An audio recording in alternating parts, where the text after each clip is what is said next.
tranquilidad. Ya, sabía que era él, pero no quería hacer por entendido.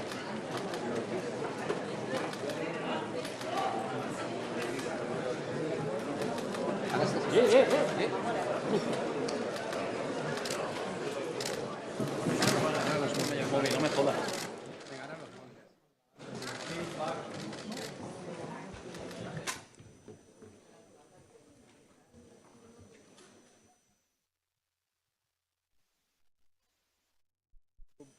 Déjame que me lo pongo ahí mirando a ellos.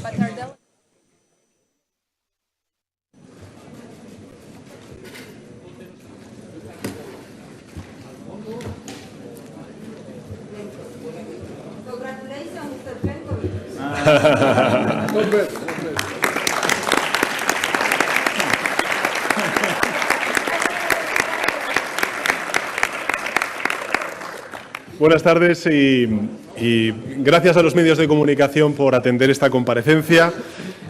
Como bien ha comentado la periodista, enhorabuena al primer ministro de Croacia por el extraordinario resultado ante una selección no menor como es Brasil. En fin, es para mí un honor y para España recibir en esta novena cumbre del MED9 a los líderes de los países mediterráneos de la Unión Europea y hacerlo además a mi espalda con la orilla del mar Mediterráneo en Alicante, que es un lugar que nos une y da sentido a este encuentro.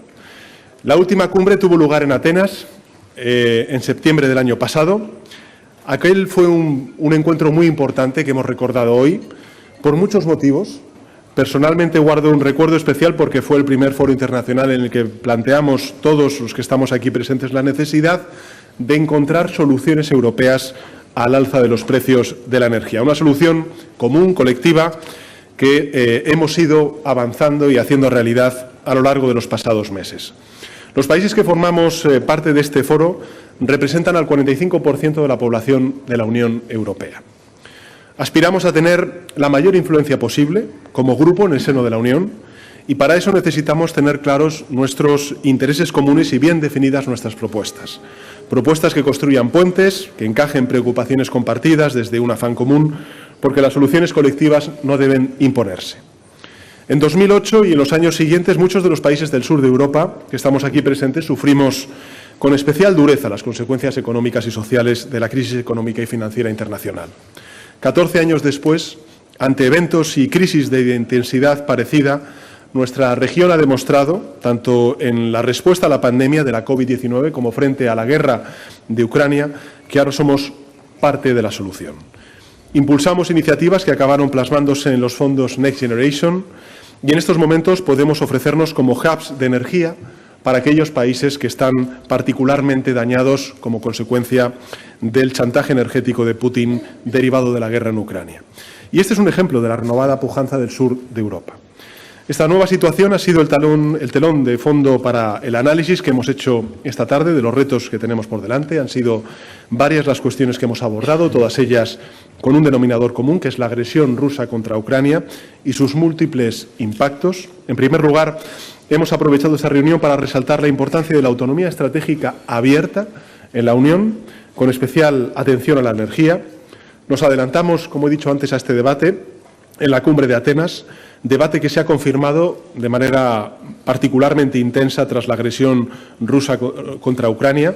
Las ideas que, entre otros, también, pues evidentemente España ha aportado, acogidas entonces con cierto escepticismo por algunos Estados, pero que evidentemente de forma mayoritaria los países aquí presentes hemos ido impulsando y defendiendo en el Consejo Europeo. Los países del Mediterráneo podemos construir una agenda europea con propuestas innovadoras que aporten soluciones reales a los desafíos actuales. Por ello, he querido invitar también a la primera sesión de trabajo a la presidenta de la Comisión, al presidente del Consejo Europeo, para que puedan escuchar de primera mano las posiciones de los países del Mediterráneo. Todos hemos recalcado la importancia de mantener la unidad y la solidaridad europeas frente al chantaje de Putin, que utiliza el gas y el petróleo como instrumentos frente a Europa. Hay que seguir trabajando en la línea acordada en el Consejo Europeo pasado. El próximo 13 de diciembre tenemos una cita importante. Todos los ministros y ministras de Energía volverán a reunirse para aprobar las 3 propuestas de reglamentos que se están debatiendo en el cumplimiento de las conclusiones del Consejo Europeo del pasado 20 y 21 de octubre. nuestro debate se ha centrado en la propuesta de la Comisión de poner un tope al precio del gas, un mecanismo de corrección del mercado. Esta propuesta necesita ajustes, a nuestro juicio, a mi juicio, y hemos acordado trabajar conjuntamente en esa dirección con el objetivo de que ese Consejo Extraordinario de Energía de la próxima semana se pueda acordar un tope al precio del gas que sea dinámico y realmente efectivo. Para España, los 3 reglamentos del gas que se están debatiendo, el del refuerzo a la solidaridad del gas, el de la aceleración del despliegue de las renovables y, evidentemente, también el del tope al precio del gas, forman parte de un paquete integral que deben ser aprobados de forma conjunta. Y, además, para minimizar el impacto de los precios del gas sobre los de la electricidad, es fundamental acelerar la reforma del mercado europeo de la electricidad. Es crucial seguir reduciendo la dependencia de los combustibles fósiles rusos y, en ese marco, el objetivo de España es el de contribuir con decisión a la seguridad del suministro del resto de Estados miembros. Contamos con las condiciones para ello, por nuestro liderazgo en renovables, nuestra capacidad de regasificación, adaptable a las necesidades de los diferentes países de la Unión, y queremos ponerlos a disposición de nuestros socios. Nos mueve, como he reiterado en muchas ocasiones, un europeísmo arraigado en la sociedad española y que nace de la convicción moral y también de la solidaridad como valor fundacional del proyecto europeo. Y por ello es imprescindible reforzar las interconexiones energéticas de la península ibérica con el resto de Europa. Esta mañana, como saben, nos hemos reunido los 3 gobiernos, Francia, Portugal y España, junto con la Comisión, para fijar los detalles de la puesta en marcha del corredor H2 MED. Asimismo, hemos abordado el contexto económico en el que se mueve la Unión Europea. El impacto de la guerra de Putin está siendo un severo acicate en términos de crecimiento, de inflación y de incertidumbre. Y todos los participantes en esta cumbre compartimos una gran preocupación por los efectos de la inflación sobre nuestras economías. Tenemos una doble tarea: por un lado, atajar las causas de la inflación; por otro lado, adoptar las medidas necesarias para aliviar las consecuencias del alza de los precios, en particular para los países más vulnerables, y por ello hemos compartido puntos de vista sobre la próxima revisión de la gobernanza económica de la Unión. Por ejemplo, las reglas fiscales europeas, actualmente suspendidas, que son demasiado complejas y difíciles de cumplir en el contexto actual. Es importante reformarlas teniendo en cuenta 2 grandes consideraciones a juicio del Gobierno de España. En primer lugar, preservar unas finanzas públicas sólidas, garantizando su sostenibilidad, y, por otro lado, reforzar un crecimiento sostenible, aumentando la inversión pública y privada en ámbitos dirigidos a la transformación digital y a la transición ecológica. Creemos fundamental que nuestra respuesta a los desafíos económicos se construya sobre la base de experiencias previas exitosas, como es, por ejemplo, el Fondo Sur o también el Next Generation. Y creemos también que la reciente propuesta de la Comisión Europea de reformar las reglas fiscales es un buen punto de partida para los debates técnicos y también políticos que tengamos en el corto y en el medio plazo. Estos debates deben acelerarse, a nuestro juicio, a juicio del Gobierno de España, para alcanzar un acuerdo en el Consejo Europeo de finales del mes de marzo del próximo año. Y, por último, no me quiero extender más, no podemos olvidar los retos comunes al conjunto del Mediterráneo, con especial atención a nuestros socios del sur. El presidente Macron precisamente ha hablado del desafío que tenemos de la preservación de la biodiversidad y de la lucha contra el plástico en el Mediterráneo, y creo que este es uno de los puntos también que evidentemente tenemos que tener en cuenta todos los gobiernos. Pero, en todo caso, volviendo a la vecindad sur, la naturaleza de este foro tiene ahí sus raíces. Es esencial no perder de vista la importancia estratégica de nuestras relaciones con la vecindad sur.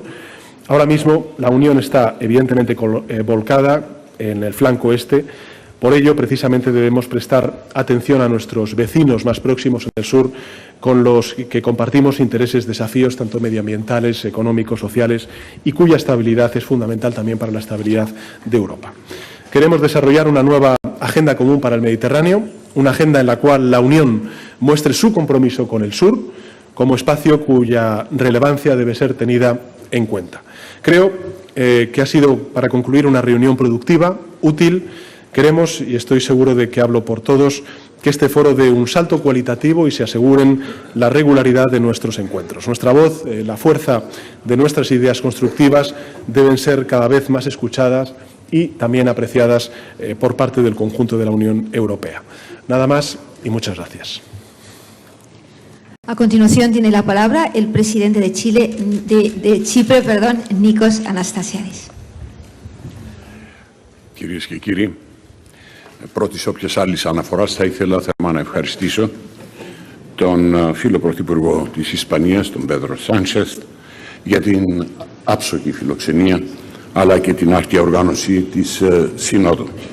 Η σημερινή μας Σύνοδος, σε θεσμοθετημένη πια βάση, μας πρόσφερε ακόμη μια ευκαιρία για ανταλλαγή απόψεων και την ανάγκη κοινών συνισταμένων όσον αφορά την αντιμετώπιση μιας σειράς κρισίμων ζητημάτων, όπως είναι η ενεργειακή ασφάλεια και τροφοδοσία της Ευρώπης, η ανοιχτή στρατηγική αυτονομία, αλλά και η ευρύτερη αστάθεια στην περιοχή, όπως και η κλιματική αλλαγή. Ενδεικτική της συναντήληψης που επικράτησε κατά τη Σύνοδο αποτελεί η υιοθέτηση της διακήρυξης του Αλικάντε, το περιεχόμενο της οποίας δίδει και το πολιτικό στίγμα των 9 μεσογειακών κρατών, μελών της Ευρωπαϊκής Ένωσης πάντοτε. Δεν προτίθεμαι να επαναλάβω τα όσα επιγραμματικά ανέφερε ο φίλος Πρωθυπουργός της Ισπανίας σχετικά με τη σημερινή μας ατζέντα. Θα ήθελα εντούτοις να επισημάνω κάποια σημεία. Σε μια περίοδο που η πολυμέρεια πλήττεται, αποτελεί αναγκαία προϋπόθεση η ενίσχυση της μεταξύ μας συνεργασίας, έτσι ώστε να καταστεί η Μεσόγειος ως μια περιοχή ειρήνης, διαλόγου και σταθερότητας. Η προσπάθεια μας αυτή αποτελεί σημείο αναφοράς στο πλαίσιο της διάσκεψης για το μέλλον της Ευρώπης. Όπως ήταν αναμενόμενο, στο επίκεντρο των συζητήσεων μας τέθηκε το ζήτημα της ενεργειακής ασφάλειας και τροφοδοσίας της Ευρωπαϊκής Ένωσης. Κοινή ήταν η διαπίστωση πως κανένα ανεξαιρέτως κράτος από μόνο του δεν είναι σε θέση να αντεπεξέλθει των μεγάλων προκλήσεων που αντιμετωπίζουμε, είτε σαν αποτέλεσμα της πανδημίας, είτε ιδιαίτερα του πολέμου ή των προκλήσεων που προκαλεί ο πόλεμος και η εισβολή της Ρωσίας στην Ουκρανία. Προς αυτή την κατεύθυνση οι ενέργειες μας πρέπει να επικεντρωθούν, αλλά και να αποσκοπούν στην ενίσχυση της ανοιχτής στρατηγικής αυτονομίας της Ευρωπαϊκής Ένωσης, μειώνοντας παράλληλα τις εξαρτήσεις από αναξιόπιστους εταίρους. Για επίτευξη του πιο πάνω στόχου υπογράμμισα για άλλη μια φορά πως η Ανατολική Μεσόγειος μπορεί να αποτελέσει ένα ενελεκτικό ενεργειακό διάδρομο για την Ευρωπαϊκή Ένωση. Η Κύπρος, αξιοποιώντας τις συνεργασίες που έχει αναπτύξει με την Αίγυπτο, το Ισραήλ, την Ελλάδα, επικεντρώνεται στη δημιουργία μιας βιώσιμης περιφερειακής αγοράς φυσικού αερίου, προμηθεύοντας την Ευρωπαϊκή Ένωση με επαρκείς ποσότητες στο άμεσο μέλλον, ενώ μεσοπρόθεσμα και μακροπρόθεσμα και με ανανεώσιμες πηγές ενέργειας και υδρογόνο. Προς επιτυχή υλοποίηση των όσων έχω αναφέρει, σημαντικό ρόλο διαδραματίζει το Φόρουμ Φυσικού Αερίου της Ανατολικής Μεσογείου και η δημιουργία δικτύων διασύνδεσης ηλεκτρικής ενέργειας με την υλοποίηση σημαντικών έργων όπως το EuroAsia και το EuroAfrica Interconnector. Ένα άλλο των θεμάτων που μας απασχόλησε αφορούσε το πλαίσιο της οικονομικής διακυβέρνησης, όπως ανεφέρθηκε από τον φίλο Πρωθυπουργό της Ισπανίας, και θεωρούμε θετική και καλωσορίζουμε την τελευταία πρόταση της Ευρωπαϊκής Επιτροπής που αναντίλεκτα θα συμβάλλει στην όλη συζήτηση με μια πιο ξεκάθαρη πλέον βάση. Στόχος μας δεν είναι άλλος από την προσαρμογή των υφισταμένων δημοσιονομικών κανόνων με στόχο την διασφάλιση μιας ομαλής και ρεαλιστικής μείωσης του δημοσίου χρέους, χωρίς να τίθενται σε κίνδυνο η πραγματοποίηση των αναγκαίων επενδύσεων προς όφελος της ανάπτυξης των οικονομιών μας, αλλά και της στήριξης της πράσινης και ψηφιακής μετάβασης τα επόμενα χρόνια. Κυρίες και κύριοι, και απευθύνομαι δεδομένου ότι είναι και η τελευταία φορά που συμμετέχω στην διάσκεψη των χωρών του Νότου, σε αυτό το φόρουμ το οποίο σημαντικά θα συμβάλλει και στην συζήτηση για την νέα ευρωπαϊκή πορεία, θα ήθελα να εκφράσω την βαθύτατη εκτίμησή μου για την στάση αρχών των 8 κρατών μελών της Μεσογείου σε ό,τι αφορά μεταξύ άλλων στην επίλυση ενός χρόνιου προβλήματος που η χώρα μου αντιμετωπίζει, στην τερματισμό της κατοχής που εδώ και 48 χρόνια η Κύπρος υφίσταται σαν αποτέλεσμα εκνόμων ενεργειών μιας γείτονος χώρας.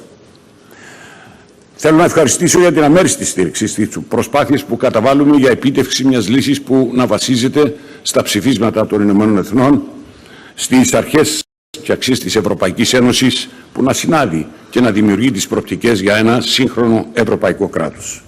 Σε περιόδους που παρατηρείται αναθεωρητισμός, η καταπάτηση του διεθνούς δικαίου, των ανθρωπίνων δικαιωμάτων, η εργαλειοποίηση της μετανάστευσης, η μη εφαρμογή των κυρώσεων που επιβάλλει η Ευρωπαϊκή Ένωση κατά χωρών που βρίσκονται σε αντίθετη με τη διεθνή ένομη τάξη, επιβάλλεται να είμαστε απόλυτα ξεκάθαροι απέναντι σε παρόμοιες παραβατικές συμπεριφορές. Όπως και δεν πρόκειται να γίνουν ανεκτές ή αποδεκτές οι όποιες προσπάθειες για αναγνώριση του παράνομου καθεστώτος στις κατεχόμενες περιοχές της Κυπριακής Δημοκρατίας. Και είναι με ιδιαίτερη ικανοποίηση που χαιρετίζω την ρητή καταδίκη ανάλογων προσπαθειών όχι μόνο από τους 8 μεσογειακούς εταίρους στην Ευρωπαϊκή Ένωση, αλλά και από την διεθνή κοινότητα, τα Ηνωμένα Έθνη και το σύνολο της κοινής μας ευρωπαϊκής οικογένειας. Αυτό που για πολλωστή φορά θα ήθελα να επαναλάβω είναι πως δεν θα πάψουμε ποτέ να αγωνιζόμαστε για μια δίκαιη και βιώσιμη λύση του κυπριακού προβλήματος που θα εξυπηρετεί το σύνολο των πολιτών, Έλληνο-Κύπριους και Τουρκοκύπριους, πάντα στη βάση των ψηφισμάτων των Ηνωμένων Εθνών.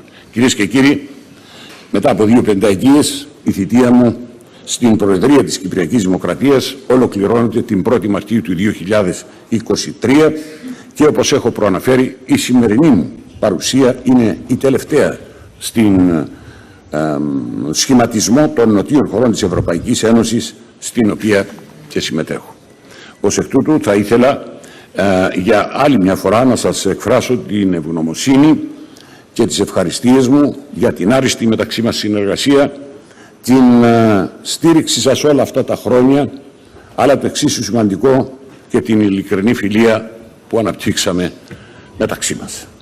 Φίλε Πέδρο, φίλοι, συνάδελφοι, σας ευχαριστώ για άλλη μια φορά. Εσάς, Πέδρο, για τη φιλοξενία και προσδοκώ να σας δω στην Κύπρο σαν ιδιώτης. Ευχαριστώ. Escuchamos ahora al presidente de Francia, Emmanuel Macron. Merci beaucoup. Cher Pedro, Monsieur le Président du Conseil, d'abord merci beaucoup pour l'hospitalité et le formidable accueil pour ce sommet et cette déclaration de MED9 et merci aux habitants d'Alicante pour leur accueil et leur accepter ce qui va avec un tel sommet qui est pour la population souvent beaucoup de contraintes. Et donc on est heureux en tout cas de pouvoir à la fois découvrir ce lieu et le mettre en valeur. Et je veux à mon tour féliciter le Premier ministre de Croatie, cher Andrej, pour la performance de son équipe en quart de finale. C'est une fierté et cela a coloré positivement la fin de ce sommet, même si tout ça se passait déjà dans un contexte extrêmement amical. Nous croyons, nous l'avons dit, à ce format et à ce rassemblement de 9 États, et nous étions heureux l'année dernière d'accueillir justement Andrej et Robert pour la première fois autour de la table. Et de l'Atlantique à la Méditerranée orientale, je crois que ce MED9 montre sa force, sa cohérence. Et au fond, c'est une Méditerranée de projets que nous avons poussé durant cette journée de travail, avec à mes yeux 5 points sur lesquels je souhaitais insister pour ne pas être redondant. D'abord, l'énergie. C'était dit, je pense que nous avons dégagé durant nos sessions de travail une vraie convergence de vues pour avoir à la fois sécurité d'approvisionnement et la baisse des prix sur le gaz. C'est le fruit d'une série de solutions techniques, mais il y a un soutien collectif pour de l'achat groupé, et donc la mise en œuvre de cet achat groupé autour de la Commission européenne et d'un mécanisme commun, et d'aller vers des contrats de moyen long terme pour obtenir des prix plus bas, en tout cas pour les 3 à 5 années qui viennent, et réussir à faire baisser les prix. Et puis une série de mesures techniques, ça a été très bien dit par mes prédécesseurs, donc je n'y reviendrai pas, mais qui seront défendues. Et nous souhaitons qu'il puisse y avoir un accord lors de la prochaine réunion des ministres de l'énergie le 13 décembre prochain, pour qu'on ait un bouquet de mesures techniques qui permettent d'éviter la trop grande volatilité des prix de l'énergie, en particulier les gaz, et limiter la spéculation sur ce dernier. En parallèle de cela, ce matin, mais nous en avons déjà rendu compte, nous avons négocié et finalisé un accord très important avec le Portugal, l'Espagne et la Commission européenne pour ce premier corridor de l'hydrogène qui vient compléter, je dirais, dans la durée, ces mesures de court terme dont nous avons besoin. Deuxièmement, il y a eu un accord très fort pour avoir une politique volontariste européenne d'attractivité et de compétitivité pour les technologies vertes. Et au fond, nous sommes tous tombés d'accord sur la nécessité d'apporter une réponse à l'Inflation Reduction Act américain, d'abord par une série de négociations que nous sommes en train de conduire pour obtenir des exemptions, des mesures très techniques et importantes pour que notre industrie puisse être préservée, que les projets que nous avons en cours puissent être consolidés et que nous puissions être une place de production de ces solutions, de l'hydrogène à la batterie en passant par beaucoup d'autres technologies. Mais nous souhaitons aussi investir davantage, être compétitifs par rapport aux Américains sur ce sujet et avoir des approches plus simples et donc des instruments plus simples. Et c'est la discussion que nous avons eue tous ensemble avec la Commission européenne et qui était à nos yeux très important. Mais donc avoir sur ce sujet une réponse européenne forte dans les tout prochains mois et d'ici à la fin du premier trimestre de l'année prochaine est importante et a été fortement soutenue. Troisième élément, c'est la croissance économique. Pedro l'a parfaitement dit, rien à rajouter. Il y a un soutien très fort sur la solution, la proposition faite par la Commission européenne, une volonté d'améliorer encore les mécanismes d'appropriation par les États membres, mais au fond de garder nos capacités dans la période qui est la nôtre à investir, à pouvoir utiliser à plein tous nos instruments budgétaires communs, mais aussi nationaux, continuer à mener les réformes et donc marier, si je puis dire, le sérieux budgétaire que nous nous devons tous à nous-mêmes avec une volonté de continuer à maintenir un investissement fort dans cette période. Et donc nous aurons quelques amendements communs à proposer, mais il y a une vraie convergence. Quatrième élément, au-delà de cela, volonté commune d'avancer sur les sujets de technologie et de défense. Et en particulier, l'espace méditerranéen est un espace que nous voulons garder souverain et sûr, et où nous allons continuer à déployer des opérations communes, une action commune et des équipements communs, là où c'est un espace qui est, on le sait bien, de plus en plus contesté avec des présences sur le plan maritime de puissances qui sont parfois inamicales. Dernier point, c'est la biodiversité. Je pense qu'il y a une convergence et nous allons continuer d'y travailler pour justement mieux protéger notre Méditerranée, en particulier collectivement, lutter contre la pollution plastique dans la mer Méditerranée. Et là-dessus, nous souhaitons avoir une action concrète et commune. Je ne redirai pas par ailleurs ce que mes deux collègues ont déjà parfaitement dit par souci de temps, mais je veux à nouveau remercier Pedro pour son hospitalité et le parfait accueil que nous avons eu ce matin et ce midi et cet après-midi, et souhaiter bon courage à Malte qui va prendre le flambeau pour l'année prochaine et redire mon amitié à Nikos dont c'est le dernier sommet MED9. Merci beaucoup. Escuchamos ahora al primer ministro de Croacia, Andrej Plenković. Thank you very much, dear Pedro. Thank you for the hospitality. All the best, and thank you for all friendship, Nikos. Well, I think that this was certainly the most exciting meeting of the Euromed ever, with a particularly nice happy end. So, given that I'm more focused on what's happening at home and who shall we play in the semi-finals, just 3 points. Great to be in this family of the Euromed. We had excellent meeting, touched all the issues. I basically subscribe to everything that Pedro has said. I will always cherish Alicante in my heart. Thank you. That's all. Oh, that's all.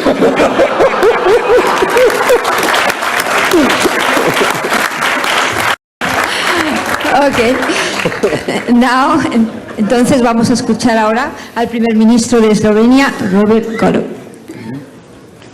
Dear Pedro, thank you very much for your hospitality. Dear Andrej, congratulations for all the fun and entertainment of today, not just results. It is always good to be among like-minded people, and today was a very good day in that regard. Being first time here at the MED9, it is a particular honor to me that we were able to share not just ideas in a totally friendly manner, but that we were able to come to common agreements. So easy and so fast. So if you're like-minded and if you respect each other, it's doable. And I think this is one of the messages that we should send across not just Europe, but across the world. And when you meet and you discuss things in an open and friendly manner, everything can be achieved. There were three principles I would like to pinpoint. Two, dealing with energy, which was the major topic today. First is solidarity. One of the major facets of the new package that has been prepared by Commission is establishing automatic solidarity between the member states when it comes to gas supply and electricity supply. This is a very important step forward because that's actually the foundation why the EU has been established. And there is obviously no disagreement on that. All of us, we see major benefits coming from that. The second one, even more important in these dire days, is that we need to be decisive. We, as the leaders of Europe, we cannot stall. We cannot stop. We shall act, because not just the population expects that from us, but that's the world that we are living in. And for that matter, I was particularly glad that in the field of energy, in view of the Common Energy Ministers meeting next week, we came to a joint proposal on how to reduce and to curb the prices on gas and further on power. And I think this is again a very strong message that we are sending. We were able to come to a joint proposal, joint solution. And we will do all we can that next week all our colleagues from other EU member states agree on that. And for this, I'm particularly glad because being a small and open economy, it's so more important for us to bring the gas prices down. And the third one, which is flexibility, when it comes to the future of fiscal rules especially. And if there is something that this dire situation has shown us is that we cannot stay rigid. We cannot apply same rules that were in place for the last 10 years to existing political and global situations. So we need to be flexible. And again, we were not just quiet, but we were all agreeing upon that. And of course, when we say flexible, that means that we need to target those particular fields and areas such as green technology and digital technologies where we can exempt them from the fiscal rules. So it's not a total exemption, just abandoning the rules, but that we need to be targeted. In that way, we will definitely use the money, the allocated funds, in the most efficient way. And just finally, it is true inflation is high, the costs are high of the energy crisis, the war in Ukraine, but that also brings an opportunity. In my view, Mediterranean area has so much potential to offer now, not just messages, not just lessons, but so much potential now in order to help the other EU member states, the so-called Central Europe or landlocked states, to help them get away from the dependency on Russian gas. Slovenia, as a country which is in between, understands this potential very well. It's not just gateway to the Central Europe. It is also the source of renewables, especially solar and wind. And at the moment, there is a huge unexploited potential, not just on the northern shore, but even more on the southern shore. And this is where we can actually contribute a lot to the strategic development of Europe in the future. It's always good to be among friends, so thank you very much, all of you, for this fruitful meeting, and looking forward to meet again in Malta. Primer Ministro de Grecia, Kyriakos Mitsotakis. Ευχαριστώ πολύ, αγαπητέ Πέντρο, για την φιλοξενία στο Αλικάντε. Συγχαρητήρια, Άντρε, για την επιτυχία της Κροατίας. Η ευρωπαϊκή στρατηγική αυτονομία στο ποδόσφαιρο φαίνεται ήδη να επιβεβαιώνεται. 4 σύντομες παρατηρήσεις. Πρώτον, στο ζήτημα της ενέργειας, να επαναλάβω όσα είπαν και οι προλαλήσαντες. Είναι εξαιρετικά σημαντικό να μπορέσουμε να πετύχουμε στο επόμενο Συμβούλιο Υπουργών μια συμφωνία ταυτόχρονα για τους 3 κανονισμούς οι οποίοι βρίσκονται υπό συζήτηση. Τα ζητήματα της ενεργειακής αλληλεγγύης, τα ζητήματα της απλοποίησης των διαδικασιών έγκρισης για τοποθέτηση νέων ανανεώσιμων πηγών ενέργειας και το σημαντικότερο, ο μηχανισμός διόρθωσης των τιμών, αυτό το οποίο αποκαλούμε πλαφόν, να μπορέσουμε επιτέλους να συμπιέσουμε τις τιμές του φυσικού αερίου, όπως έχουμε δεσμευθεί ότι θα κάνουμε εδώ και πολλούς μήνες, και θεωρώ ότι υπάρχει απόλυτη σύμπνοια μεταξύ όλων των συμμετοχόντων ότι μια τέτοια συμφωνία μπορεί να επιτευχθεί. Θέλω να επαναλάβω πόσο σημαντική είναι η παρατήρηση του φίλου Πρόεδρου της Κυπριακής Δημοκρατίας, του Νίκου του Αναστασιάδη, για τις δυνατότητες που παρέχει η λεκάνη της Ανατολικής Μεσογείου, ώστε να βοηθήσουμε την Ευρώπη να διαφοροποιήσει την προμήθεια φυσικού αερίου. Η Ελλάδα προχωράει με πολύ μεγάλη ταχύτητα σε νέες έρευνες υδρογονανθράκων, νοτιοδυτικά της Κρήτης, νοτιοδυτικά της Πελοποννήσου και σε συνδυασμό με σημαντικά κοιτάσματα τα οποία έχουν ήδη ανακαλυφθεί στην Κύπρο, στο Ισραήλ και στην Αίγυπτο, μπορούμε να συμβάλλουμε ώστε να βοηθήσουμε την Ευρώπη να απεξαρτηθεί από το ρωσικό φυσικό αέριο πιο γρήγορα ενδεχομένως από ό,τι το εκτιμούσαμε. Ταυτόχρονα η Ελλάδα θα εξακολουθεί να είναι ένας πάροχος ενεργειακής ασφάλειας για τις χώρες που συνορεύουν με αυτήν, όπως εξάλλου το κάνει και η Κροατία μέσα από επενδύσεις που κάνουμε και θα εξακολουθούμε να κάνουμε σε μονάδες επαναριοποίησης φυσικού αερίου στα βόρεια σύνορά μας. Δεύτερο σημείο, συζητήσαμε τα ζητήματα της οικονομικής διακυβέρνησης. Πιστεύω ότι υπάρχει μια σύμπνοια ότι οι προτάσεις της Ευρωπαϊκής Επιτροπής κινούνται στη σωστή κατεύθυνση και θέλω να πιστεύω ότι ως Ευρώπη έχουμε πια ενσωματώσει, έχουμε αφομοιώσει τα μαθήματα από την κρίση χρέους, η οποία χτύπησε τόσο δυνατά και τη δικιά μου χώρα, την Ελλάδα, και το πόσο μη παραγωγικό είναι να θέτουμε αυστηρούς δημοσιονομικούς στόχους, ειδικά όταν οι οικονομίες βρίσκονται και μπαίνουν σε ένα σπιράλ ύφεσης. Μεγαλύτερη ευελιξία, η οποία δίνεται, ειδικά ως προς την υλοποίηση στρατηγικών επενδύσεων, πράσινων επενδύσεων, ψηφιακών επενδύσεων, μπορεί ταυτόχρονα να συμβαδίσει με μια χρηστή και συνετή δημοσιονομική διαχείριση και ταυτόχρονα βέβαια να υποστηρίζεται από τις απαραίτητες μεταρρυθμίσεις οι οποίες θα κάνουν τις οικονομίες μας πιο ανταγωνιστικές. Αυτός είναι ο δρόμος που η Ελλάδα έχει χαράξει τα τελευταία 3,5 χρόνια και στον οποίο θα επιμείνει. Τρίτη παρατήρηση, συμφωνώ απόλυτα με αυτό το οποίο είπε ο φίλος Γάλλος Πρόεδρος, τη σημασία να αναδείξουμε την ξεχωριστή βιοποικιλότητα της Μεσογείου μέσα από κοινές δράσεις όπως η προστασία της Μεσογείου από πλαστικά. Ταυτόχρονα όμως θα πρέπει να αναγνωρίσουμε ότι η Μεσόγειος βρίσκεται στο επίκεντρο της κλιματικής αλλαγής. Φέτος είδαμε καταστροφικές πυρκαγιές στην Δυτική Μεσόγειο, στη Γαλλία, στην Πορτογαλία και επιβεβαιώσαμε πόσο σημαντική είναι η συνεργασία μας στον τομέα της πολιτικής προστασίας. Το εργαλείο του Rescue θα πρέπει να ενισχυθεί, να υποστηριχθεί, γιατί γνωρίζουμε ότι θα αντιμετωπίζουμε όλο ένα και περισσότερα τέτοια ακραία φαινόμενα στις χώρες μας. Και τέλος, να ευχαριστήσω και προσωπικά, όχι μόνο ως Ευρωπαίος, αλλά και ως Έλληνας Πρωθυπουργός, τον φίλο Πρόεδρο της Κυπριακής Δημοκρατίας, τον Νίκο τον Αναστασιάδη, ο οποίος κλείνει μια δεκαετή πορεία στην ηγεσία της Κυπριακής Δημοκρατίας, και να ευχαριστήσω και όλους σας γιατί σταθήκατε δίπλα στα δίκαια της Κύπρου, στηρίζοντας την Κυπριακή Δημοκρατία απέναντι σε μια άδικη και παράνομη εισβολή που έλαβε χώρα πριν από 48 χρόνια.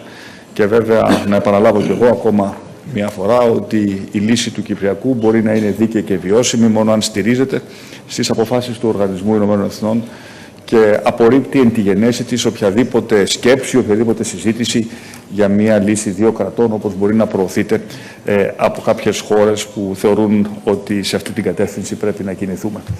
Pedro, thank you very much again, once more, for your wonderful hospitality and looking forward to finding ourselves in Malta for the next MED9 meeting. Tiene la palabra ahora el primer ministro de Malta, Robert Abela. Thank you, my dear friend Pedro, for your warm welcome and fantastic hospitality in this beautiful port city of Alicante. Today we had fruitful discussions on a number of topics, notably energy and the renewable energy sector. We also discussed the economy and economic governance, and we shared the understanding that the European Union is at its strongest when it acts together in the interest of all member states. This is a lesson which we indeed learned very well during the COVID pandemic. And this is particularly relevant when it comes to the most important subject which we're discussing now, which is obviously energy. We first discussed this issue at our meeting in Athens last year. Since then, we have been faced with the impact of the war between Russia and the Ukraine. In our discussions, we agreed on the importance of achieving greater European solidarity, both on electricity and gas. What our citizens and businesses are expecting are robust and longer-term solutions. It is here that acting together in the interest of all member states can have the most added value. This is our clear message to the European Commission.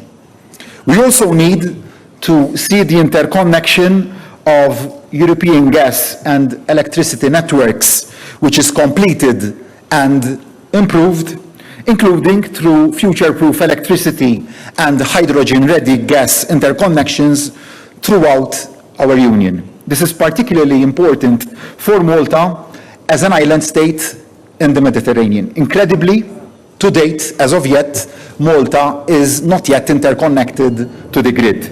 This is unacceptable for us.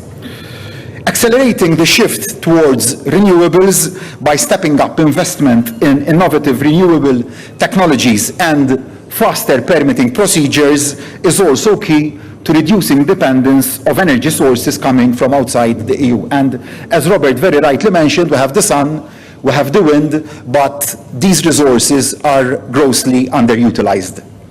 At the same time, in the short term, support must be given to households, SMEs, and other key sectors to safeguard them from rising costs and also inflation.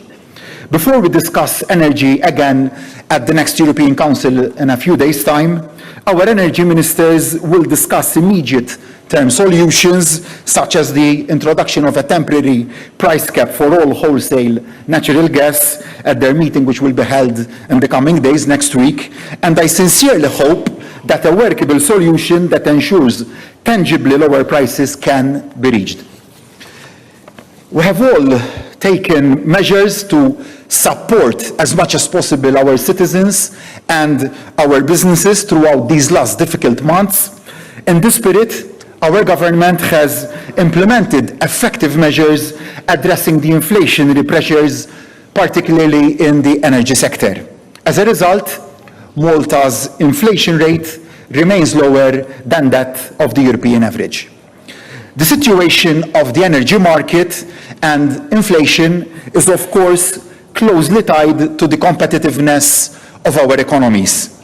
I also welcome the opportunity which we had to discuss the economic framework in this format.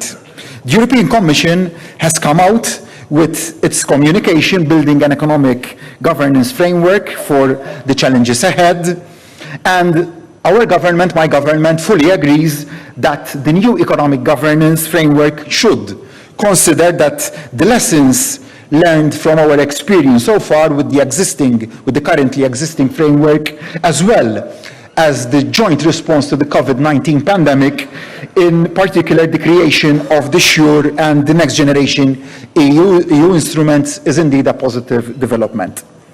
My government also looks forward to engaging in discussions on this with a view to reaching an agreement on the design of a renewed and credible economic governance framework that is fit for current and also for future challenges.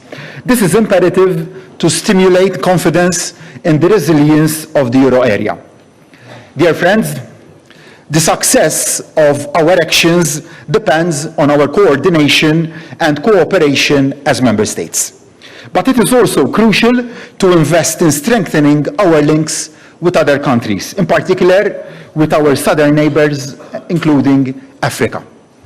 The Mediterranean is a region of challenges, yes, but it is also a region of huge opportunities. It is a region that we need to invest in, a region where we need to promote peace and security.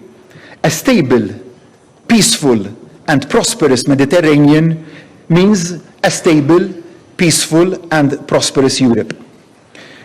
I had made this point already at our last summit in Athens. I know that you, dear colleagues, share this common vision.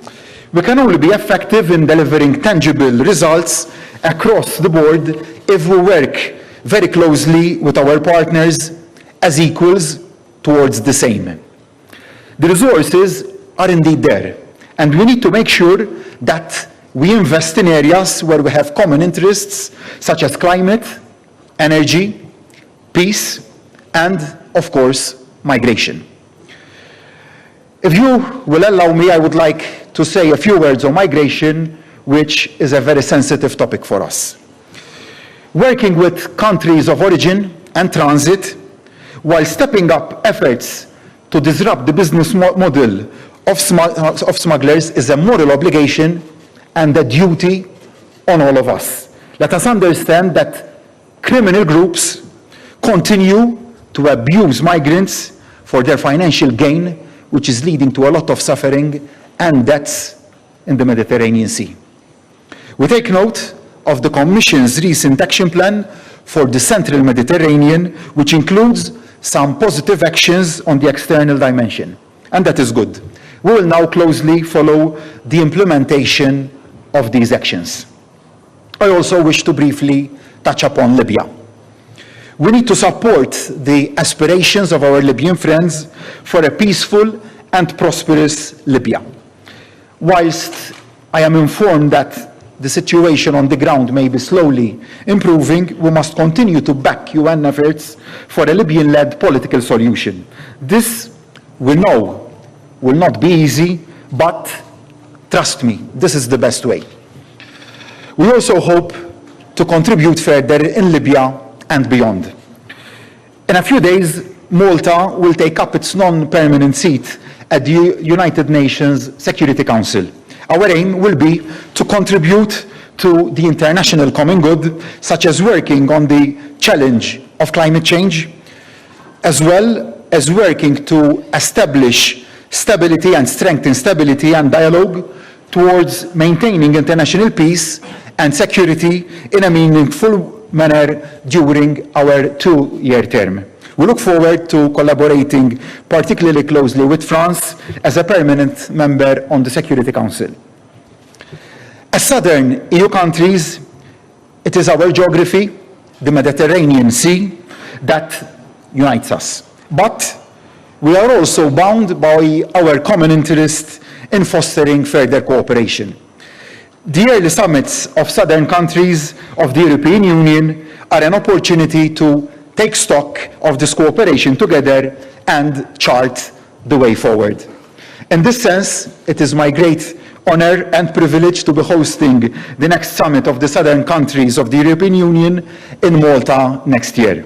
This is a particularly special moment for us, as it will be the 10th summit of its kind. I look forward to welcoming you all in Malta for our continued dialogue in this format. It is the success of our cooperation that will enable us to find common solutions. Only if we work jointly and as a united group can we truly ensure a resilient and sustainable future for Europe. A future that all of us, despite our differences, can benefit from and contribute to. Let us be ambitious and be driven by our common goals. Let us continue in this direction. Thank you. Escuchamos ahora al primer ministro de Portugal, António Costa. Muito boas noites. Queria começar por agradecer ao Presidente do Governo de Espanha, Pedro Sánchez, o excelente acolhimento que nos proporcionou aqui em Alicante e o magnífico pequeno ensaio que tivemos hoje daquela que será a presidência espanhola no próximo ano e que seguramente será um grande momento de reforço da União Europeia. Com todo o desportivismo, queria felicitar o meu amigo Andrei Plekovic. Como sabem e imaginam, cada vez que o Brasil perde, os portugueses sentem-se também um bocadinho a perder, mas quem ganha, ganha. Por isso, Andrei, muitos parabéns. Este foi um momento importante de unidade da Europa que se estende do Mediterrâneo Oriental até ao Atlântico e em que juntos podemos fazer mais do que cada um isoladamente e em conjunto podemos fazer mais pelo conjunto da União Europeia. Obviamente, o momento hoje está marcado pela guerra e pela sua consequência mais dolorosa na vida diária dos nossos cidadãos, que tem a ver com a inflação e o grande impacto económico que está a ter nas nossas sociedades. E aquilo que foi o nosso dia de trabalho demonstra bem como juntos podemos responder àquilo que é essencial para enfrentar estruturalmente a situação. Hoje de manhã, Portugal, Espanha e França deram mais um passo para poderem desenvolver o corredor verde do hidrogênio desde o Atlântico até ao centro da Europa e, como aqui foi referido, o Mediterrâneo Oriental oferece também outras rotas com outras fontes de energia para assegurar a diversidade. E se nós queremos ter autonomia estratégica, queremos ter segurança energética na Europa, nós temos mesmo que diversificar as fontes e as rotas de abastecimento ao conjunto da Europa.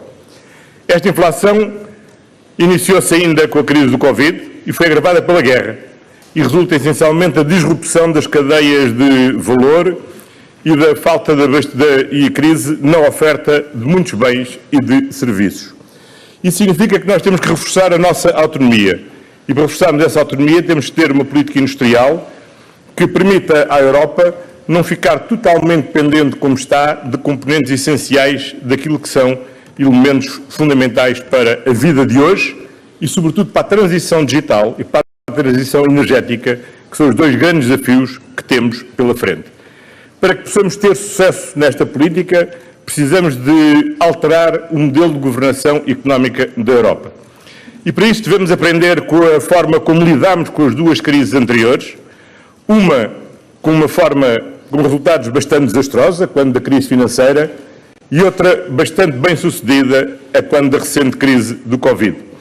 E dessas lições devemos retirar que, para além daquilo que já são os contributos muito positivos que resultam das propostas apresentadas pela Comissão, nós necessitamos de ter um estabilizador macroeconómico permanente, como foi o SURE durante a crise do Covid, e podemos ter um instrumento permanente de investimento para realizarmos os investimentos estratégicos que temos de realizar na área da defesa, na área da energia, na área da nossa autonomia na microeletrónica ou na área da inteligência artificial, por exemplo.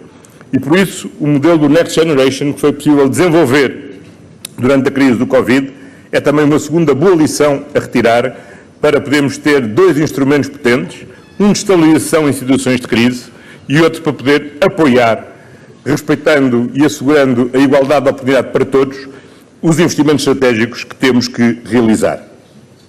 Uma última palavra, permitam-me, para dar um abraço muito especial de amizade ao Presidente do Chipre, Nikos Anastasiades. Ao longo destes 7 anos, construímos uma bela amizade, somos os dois cofundadores deste grupo que felizmente se foi alargando e é com muita honra que continuarei, espero, a representar aqueles que foram fundadores deste grupo e ao Nikos quero dar um abraço muito fraterno de amizade e de reconhecimento pelo seu espírito verdadeiramente europeu, a forma sempre construtiva como nos ajudou sempre a ultrapassar divergências entre famílias políticas, entre regiões da Europa e a forma como nunca colocou os problemas do Chipre acima daquilo que daquilo que foi, nas diferentes circunstâncias, o interesse comum da União Europeia, mas compreendendo que é no interesse comum da União Europeia que melhor podemos defender, todos nós, os interesses de Chipre. Muito obrigado, Nicolas. Y por último, escuchamos al vicepresidente del Consejo de Ministros de Italia y Ministro de Asuntos Exteriores, Antonio Tajani. En primer lugar, agradezco al primer ministro del Reino de España. Pedro, gracias por la invitazione, per l'ospitalità e l'amistà. E ringrazio Pedro Sánchez anche per gli auguri di pronta guarigione che ha inviato a nome di questo consesso al Presidente del Consiglio della Repubblica Italiana, Giorgia Meloni, che io rappresento qui oggi. Noi abbiamo bisogno, di fronte ai cambiamenti a livello globale che ci saranno anche dopo la fine della guerra in Ucraina, abbiamo bisogno di un'Europa più forte, un'Europa che sappia provvedere a se stessa, e un'Europa sarà più forte se ci sarà una presenza autorevole, convinta di tutti i paesi del sud di questo nostro continente. Il messaggio che parte da qui oggi è un messaggio che va in questa direzione. Lo ha detto Sánchez nel corso del suo intervento, è stato ripetuto: noi rappresentiamo circa la metà della popolazione, rappresentiamo circa la metà del prodotto interno lordo dell'Europa. È il nostro dovere ed è il nostro diritto far ascoltare la nostra voce per avere un'Europa equilibrata. Ecco perché noi crediamo che debba esserci una presenza forte dell'Europa attraverso i nostri paesi nel Mar Mediterraneo. Siamo quelli che hanno la maggior possibilità di dialogare anche con i nostri dirimpettai dell'Africa del Nord e dell'intera area mediterranea, dei Balcani, per far crescere l'Europa, ma anche per risolvere i grandi problemi che sono quelli dell'energia. Certamente l'Italia ambisce ad essere uno degli hub dell'intera Europa per il rifornimento energetico. Non è un caso, e sono molto soddisfatto che la Commissione europea abbia deciso di sostenere un progetto che collegherà dal punto di vista elettrico l'Italia alla Tunisia, l'Europa alla Tunisia, perché è un progetto europeo che va nella direzione di un rafforzamento delle relazioni. Le relazioni forti, lo ricordava il primo ministro di Malta, servono anche per risolvere i problemi annosi della immigrazione, che non sono i problemi di un paese, sono i problemi di tutti. Il corridoio mediterraneo, lo abbiamo scritto anche nel nostro documento finale. Ben venga il testo della Commissione europea, il piano d'azione della Commissione europea, ma dobbiamo anche impegnarci tanto nei Balcani in un momento così difficile, tutti insieme, per trovare soluzioni comuni. Come le dobbiamo trovare per il prezzo del gas? Io mi auguro che in occasione del vertice del 13 dei ministri dell'ambiente si possa arrivare finalmente ad avere un tetto al prezzo che permetta di sconfiggere la speculazione, perché noi dobbiamo guardare con sempre maggiore attenzione alle nostre famiglie che stanno vivendo momenti di difficoltà. Dopo aver affrontato due crisi, ora stanno affrontando la terza, quella di Lehman Brothers nel 2018, quella del 2008, poi la crisi legata al coronavirus, ora quella legata alla guerra in Ucraina. Ecco perché noi dobbiamo evitare speculazioni, dobbiamo aiutarli.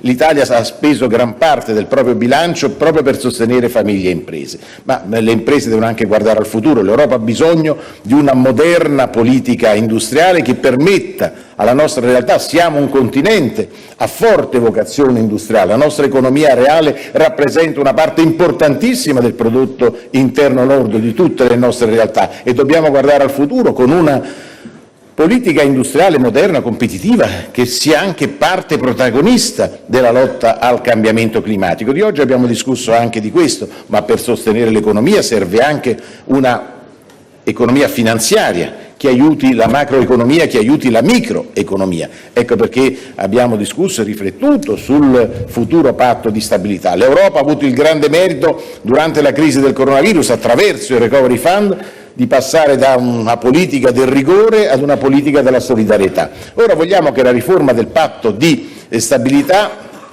vada sempre nella direzione della solidarietà. Dobbiamo certamente rispettare le regole per avere dei conti pubblici che non facciano incrementare il debito pubblico, ma bisogna avere la necessaria flessibilità. Bene ci pare la proposta della Commissione europea sulla riforma, ne discuteremo, ne parleremo, ma noi dobbiamo guardare veramente con grande attenzione verso il futuro. Molto positiva anche la notizia che ci ha dato per l'industria europea, per la nostra competitività, la Presidente della Commissione Ursula von der Leyen, che ha ricordato che è stato proprio sottoscritto in queste ore l'accordo con il Cile per l'acquisto di litio da parte di quel paese. Il litio, sapete, è fondamentale per avere anche una politica energetica che punti sull'elettrico e non sul carbone, quindi anche per quanto riguarda il settore dell'auto questo ci fa ben sperare. Ecco, questa è l'Europa che a noi piace, l'Europa concreta, certamente, l'Europa che difende anche i suoi valori. Non è un caso che il documento che abbiamo approvato parte dalla voglia di continuare a difendere il diritto internazionale, la libertà e la democrazia in Ucraina. Certamente tutti vogliamo la pace, ma non c'è pace se non c'è giustizia. Ecco perché noi ci impegniamo a lavorare per i nostri cittadini, per cercare insieme di risolvere i grandi problemi, ma anche per difendere i valori per i quali è nata l'Unione Europea. Permettetemi alla fine di salutare un caro amico. Mr. President, dear amigos, thank you very much for your engagement in Europe. I worked with you as Commissioner 2 times and Deputy President of the European Commission, as President of the European Parliament. Now I am working with you as Deputy Prime Minister in Italy. Thank you for your engagement in favor of Europe. Thank you very much. Count on us. Good luck.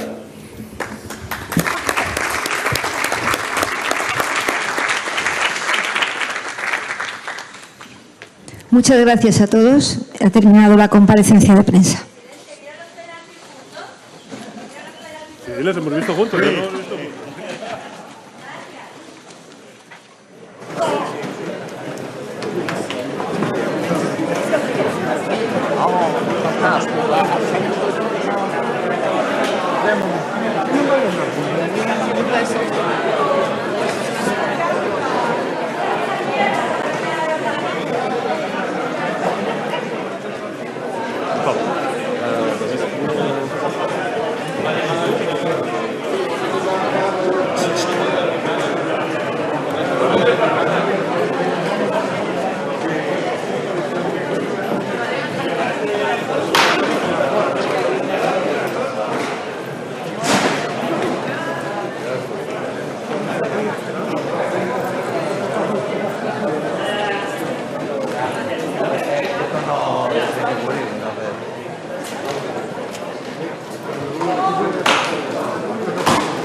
Sí, no va a ser.